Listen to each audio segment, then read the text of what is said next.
I'm a bit nervous to see that I'm speaking before and chairing Leo Rodriguez Mañas, one of the major geriatricians in the country. He saw the importance of frailty. He has written seminal papers like one with Linda Fried on frailty in the clinic, taking the frailty to the clinic. I think that's a major contribution of Leo. He's the leader of a substantial number of EU projects, all concentrated in frailty in different conditions, including some where I've been lucky enough to collaborate. Then Jeremy Wollstone. Jeremy, I don't know where you are, Jeremy. Yes. Jeremy, let me tell you one thing. He wrote a paper that has been quoted 11,000 times. Okay? He is from Johns Hopkins and described frailty.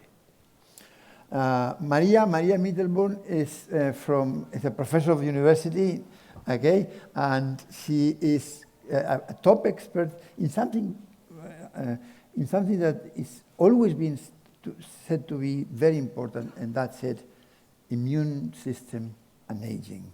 That's a critical thing.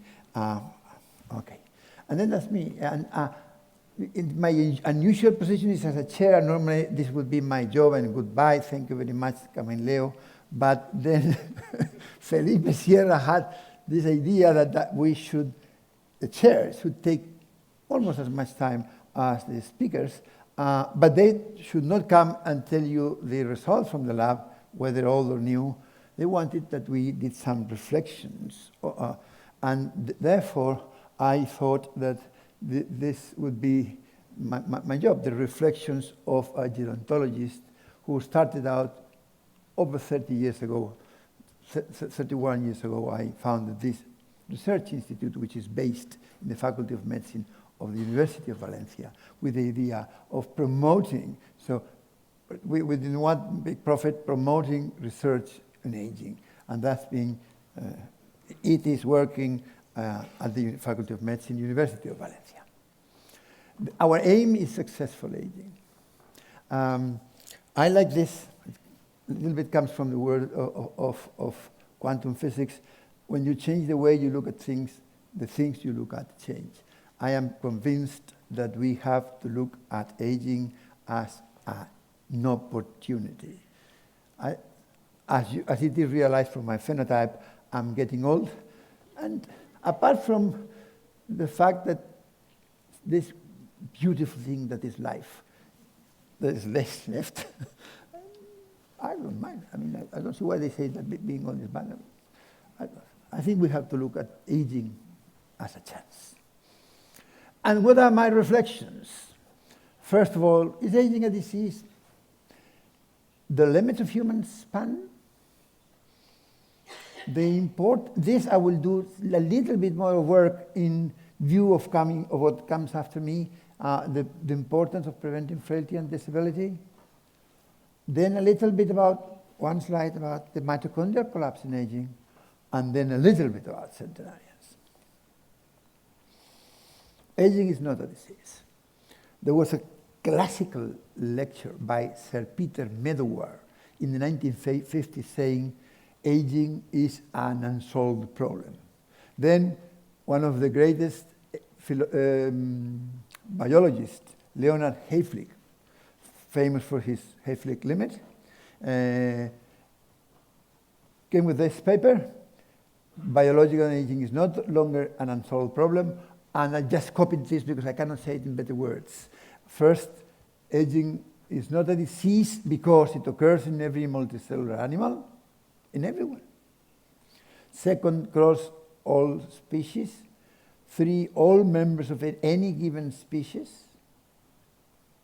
4, even if you remove animals from the wild, they still age. It occurs virtually in all inanimate and animate matter and has the same etiology. If there's something that occurs to all of us, it cannot be a disease. Or we have to change the concept of the disease. There's not one disease that happens to us all. What is the conclusion? that you don't have to cure something that is not a disease. And you can say, all right, thank you, Pepe, we all know that. We all know that. This is the current issue of Nature. The day before yesterday was out. Florian Finkel, that I know and like, writing on some books, for instance, this one by David Sinclair, why we don't have to age.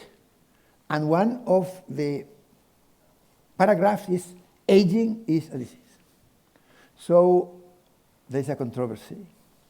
This is a point I'd like you to reflect upon. In 1988, I got into aging because I am a professor of physiology, and aging, I thought aging is normal. You're not getting into any other field. Okay? But there's still today. I mean, this is not an obscure journal. This is Nature, aging as a disease. So maybe they're right. Think of it. This is my first point of reflection. The second, the limit of human span. This is, again, a paper in Nature by Jan Wig in Albert Einstein. This paper has been criticized. I mean, I don't know enough mathematics to understand the criticisms and backs and forths. But, well, what these people say, the limit is about 111. Maybe we can expand it. This is Time magazine, of course, 140. Okay? I could accept that without changing the paradigm of gerontology today, we can hope to be 110, 120. But can Google solve this? I know this is a journal, this is a magazine, but there are people out there saying you don't have to age, you can live to be 140, but you can live to be 250, 500. My answer is show me one Drosophila that lives a year. Show me one mouse that lives 10 years, and then I will trust you. I will hope that you can do something. So I believe that we have a limit, and that we have to change the focus from longevity to health span. And then we come to the medical, I don't know if Jeremy will agree, but I think that frailty is like failure of health span. We can more or less say this. Okay, and so is it important to prevent failure? This is going to be the core of my reflections. This is how the society is today. This is how it was in the 1950s. This is how it is today. This is 2005, and then the predictions for 2050. So in the century, it goes from being like this to being like that. This was the courtesy of Inés García Sánchez. These are, this is, by the way, data gathered in Brussels in the EU. This lady worked there. For instance, financial unsustainability. Is that a future thing? Is something we don't have to care about?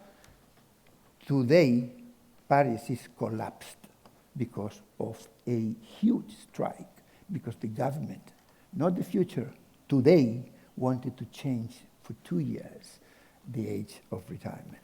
I think we have to think, is there something that we can do? This is not a political issue thing, I'm not speaking about politics. Can we do something from medicine? Can we do something from biology to solve this problem? I think we can. We can. I don't know if we can solve it, but we can at least approach it. This is the situation today.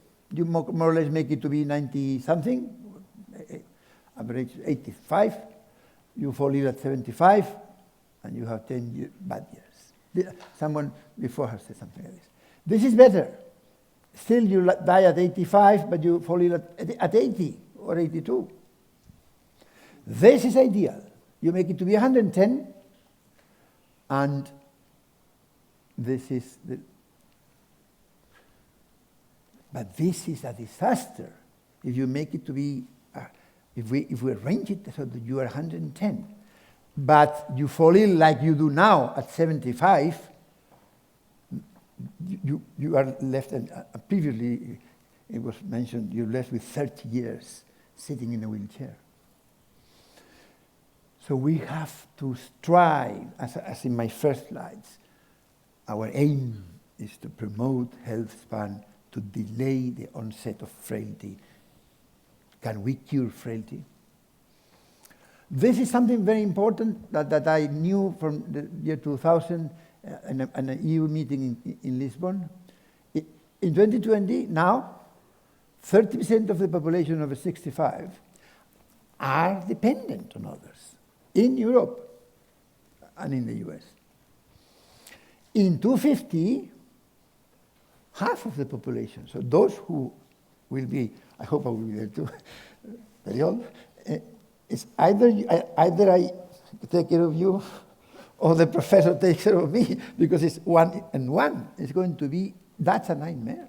We have to do something. This slide, I can tell you, has impressed me for a long time, and that's why I bring it forward to you for the reflection. And can we do something, or can't we? First, I just want to focus on exercise, but we have some results in nutrition, but Felipe didn't want to know many results, so I'll just bring a few results to illustrate the idea. So we believe, and we published this, that exercise acts as a drug, and that exercise, then there was a previous one in British Journal of Pharmacology. This is exercise training is a drug. Consider it as a drug, and with the pharmacologists, they have to help us with this. Moreover, for the physiologist, you can take it as a supplement. Drug means there's a health professional that tells you what to do. That's how important we believe and how useful it is. Then just want to report a clinical trial we did, but there have been others by Leo and others in the audience, I don't know if Avizanda is around, that have done something very similar. My opinion is that it has to be multi-component. A nice walk is not enough. Personalized, of course, it cannot be. My mother, who is 97, and me, it cannot be the same. And in my opinion, social. It's better if you join together. Otherwise, you're not going to do it. But you have to meet with all your friends under the guidance. Fernando Millán is around, he's an expert in that. We put together people and have the exercise, and have exercise, okay? So multi-component, personalized, and social. And what are the results? Okay, the results is that, for instance, frailty comes, according to Fritz criteria, to 58%. It's protect 58%. Now think of the expense. This is the non-dependent ordinary person, 900 euros per year, 60 euros a month, not that much. But those who are dependent require 14,000, 16 times more than 1,000 euros a month, because the poor chap who has to carry the wheelchair has to earn something. So delaying this transition, and the big experts are coming after me now, so I will leave it there for Jeremy and Leo to discuss, but we have to protect, we have to do something. Controlled exercise, multi-component, social, personalized. Protocols can delay so much the onset of frailty and of disease that, for instance, in our study, the number of visits to the primary care doctor fell to almost half. The group of people who exercised, as opposed to the group of people who met but did not exercise, went to the doctor half. The cost, the health care cost, I don't know how to calculate that, I will leave it for Leo, but it's huge. And it was mentioned before, and I didn't want to make a comment on the previous session when they said exercises. I will reinforce the message. Now we know that there are synergistic effect with nutrition. Protein, vitamins, minerals. I don't want to stay longer in this point, but we have a chance to improve the quality by performing simple things that are not so simple. Just walk, no. Okay? This is the main message. This is one of my reflections. It's a hope. There's hope. The end is not Paris collapsed by a strike because the government wants to change in 2 years the age of retirement. This is today. Okay. Cognitive impairment is improved. Social support is improved. The depression we all know. If I'm not well, I go exercise. So that's well known. But it is there also for the old persons. This is, of course, something we published last year. I just bring you so if you're young and you become old robust, and then old frail, if you intervene here, Leo Rodriguez always insists on this, then you can have one of the, if you cure Alzheimer's, you're going to have diabetes, or cancer, or hypertension, or disability, more in the next talks. If you stop here, exercise, nutrition, stress prevention, and drug control. Too many, Pedro Vicenda was telling me this yesterday, old persons take too many drugs. They have to go to the geriatrician and they will pharmaco control. But for the moment, that. And of course, these are two trajectories of life. That's more my field now. Oxidative stress is a stress that is okay. Oxidative damage you have to protect. If you have oxidative stress, which is physiological, then you're going to end up being an old, robust person. But if you have free radical induced, not stress, but rather damage, then you're going to have frailty and disability. And we came up with the idea of the free radical theory of frailty. Not free radical theory of age, but rather free radical theory of frailty or unsuccessful age. I'm almost done. Mitochondrial collapse in aging. This is my main problem. This is something I like you, who are so smart, to solve. This was my first, let's say, serious paper in aging. In 1996, aging of the liver, we proved, it had been proposed, but we proved that mitochondria are damaged in aging. It was a proposal, but we proved it. This is hepatic mitochondria. Where we have failed miserably is in reversing the process. Some of the very many top mitochondria, I don't know what Toño is, top mitochondriacs in the audience, please solve the problem. I want to have energy. All right.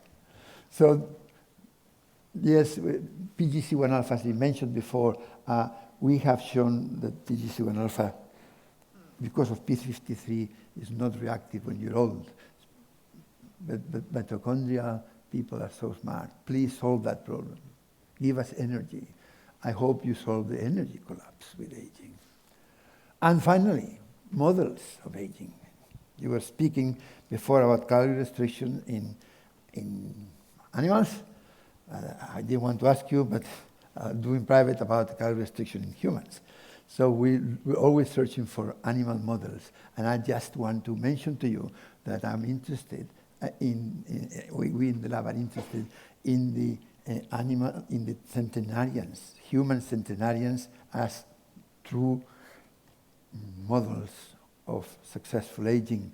We created a few years ago, also with Manuel Serrano, in Valencia, the Spanish research group on centenarians. And I know that there's rumblings that maybe we have a meeting next year in the Basque Country. Why am I so interested in centenarians? Why did we do the mRNA omics and the transcriptomics. Because they live a lot? No.